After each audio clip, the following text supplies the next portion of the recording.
देश में paper leak एक बहुत बड़ी समस्या बन गया है। आए दिन किसी न किसी पेपर के लीक होने की खबर सामने आती रहती है और अब नीट यूजी का पेपर लीक होने की खबर आने से बवाल खड़ा हो गया है, जिसको लेकर सियासत गरमाई हुई है। विपक्ष ने इस मामले में केंद्र सरकार पर तीखा हमला बोला है।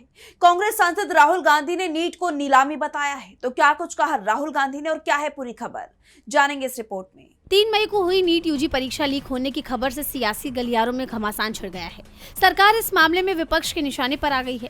कांग्रेस सांसद राहुल गांधी ने मोदी सरकार को देश के युवाओं के लिए बड़ा खतरा बताया है।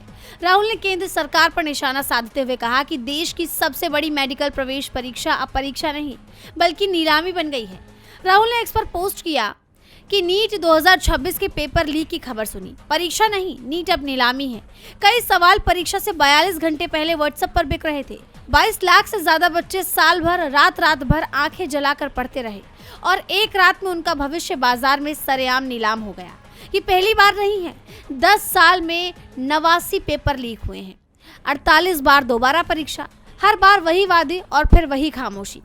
राहुल यही नहीं रुके, उन्होंने पीएम मोदी को आड़े हाथों लेते हुए कहा कि मोदी जी, अब आप अपनी हर नाकामी का बिल जनता पर डालते हैं तो गरीब बच्चों के भविष्य का भी बिल उसी में आ जाता है। 22 लाख बच्चों का भरोसा टूटा है और मोदी सरकार से बड़ा खतरा भारत के युवाओं के सपनों के लिए कोई नहीं है। इसके साथ ही राहुल ने युवाओं को आश्वासन दिया कि वो उनके साथ हैं। कहा कि ये वक्त बेहद मुश्किल है, मैं जानता हूँ, लेकिन ये व्यवस्था ऐसे नहीं रहेगी, हम मिलकर इसे बदलेंगे। जैसा आप जानते हैं कि पेपर लीक होने का ये कोई पहला मामला नहीं है। इससे पहले भी कई मामले पेपर लीक के हो चुके हैं, जिसको लेकर युवा आवाज उठा रहे हैं और उनको कांग्रेस सांसद राहुल गांधी का भी साथ मिल गया है, जिससे लड़ाई और तेज होती दिखाई दे रही है। डीबी लाइव की रिपोर्ट।